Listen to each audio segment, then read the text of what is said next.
अस्सलाम वालेकुम, मैं हूं हकीम शराफत अली और आज की इस वीडियो में हम बात करेंगे। बहुत से लोगों के आईबीएस के हवाले से सवालात होते हैं कि असल में आईबीएस क्या है।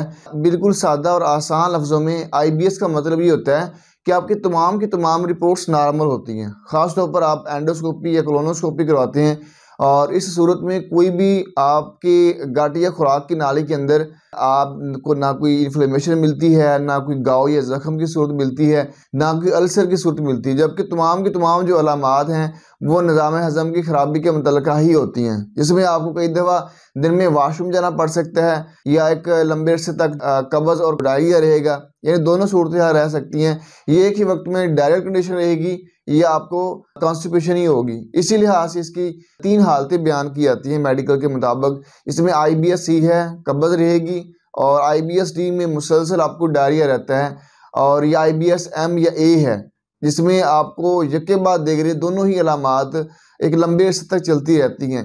इसकी ख़ास अलामत आईबीएस की ये भी होती है कि ये मसला आम रूटीन की तरह, अगर आप कोई पेट ख़राब रहता है या निज़ाम हज़म की कोई ख़राबी पेश आती है तो वो बहुत जल्द ठीक हो जाती है। चंद दिनों के बाद जो है वो आप इलाज मुआवजा करवाते हैं, वो ख़त्म हो जाती है।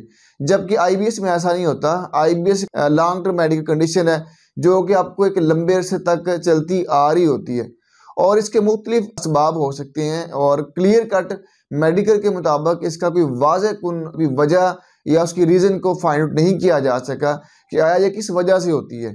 मुख्तलिफ जो स्टडीज़ हैं इस बारे में जो गाइडलाइन देती हैं, बाज़ के नज़दीक ये आपकी डिप्रेशन या एंग्जाइटी की वजह से हो सकता है और बाज़ के मुताबिक ये ख़ास किस्म के अमराज के बाद भी होता है। यानी आपकी बॉडी में कोई ख़ास किस्म का कोई मर्ज़ था या है और अलामती तौर पर आपकी बॉडी जो है ये अलामत पेश करने पर मजबूर है। यानी ख़ास किस्म की ऐसी डिजीज़ हैं या उसके बाद ये ट्रिगर आईबीएस आपको हो सकता है।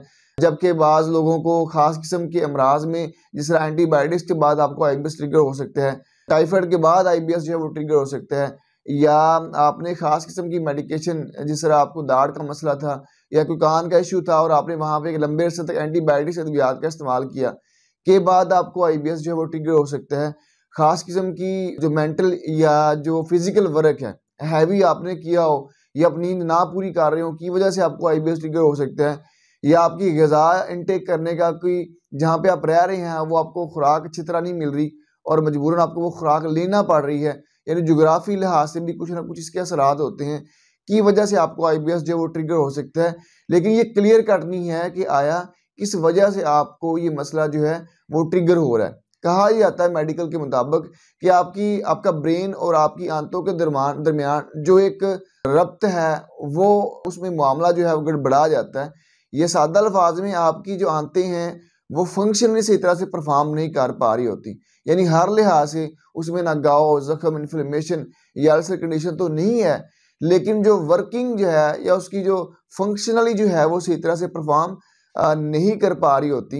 यानी ब्रेन और आपकी आंतों या आपकी गट के दरमियान जो एक रब्त है या जो कम्युनिकेशन है वो मुतासर हो जाती है। और इसमें बड़ा जो फैक्टर मेडिकल के मुताबिक ये मुख्तलिफ स्टडीज़ जो बताती हैं उनका ये कहना है कि आपकी असल में जो ब्रेन और आंतों के दरमियान जो ताल्लुक़ है वो उसमें गड़बड़ाहट पैदा हो जाती है, जिसके बायस ये आपकी सिम्टम्स जो हैं वो रह रही होती हैं। अमली तौर पर इलाज की सूरतों को अख्तियार करके ये देखा गया है कि अगर उन असबाब को आप हटा लेते हैं जिसकी वजह से आपको आईबीएस ट्रिगर हुआ या हो रहा है, से बड़ी आसानी से इसको क्योर किया जा सकता है, या अपनी लाइफस्टाइल को बेहतर करके इसको बेहतर किया जा सकता है, या ख़ास किस्म कुछ ऐसी हर्बल मेडिकेशन है को अगर इस्तेमाल किया जाए तो बड़ी आसानी से जो है इसको रिकवर किया जा सकता है। इसके लिए जो हम आईबीएस पाउडर हम इस्तेमाल करवा रहे हैं मुख्तलिफ मरीज़ों को इस्तेमाल करवाया गया है। बहुत से मरीज़ इसके इस्तेमाल से भी ठीक हुए हैं। अगर आप आईबीएस की वजह से परेशान हैं और इससे जान छुड़ाना चाहते हैं तो एक दफ़ा ज़रूर आईबीएस पाउडर को इस्तेमाल करें, क्योंकि आईबीएस पाउडर से ये देखा गया है कि अक्सरियत में पेशेंट जो हैं वो ठीक हो जाते हैं या उनकी जो ये जो तकलीफ़ है वो बहुत हद तक जो है वो रिकवर हो जाती है। होपफुली आज की वीडियो उन तमाम ऐसे लोगों के लिए बड़ी ही मुफीद साबित हुई होगी जिनको आईबीएस हवाले से अलामात हैं।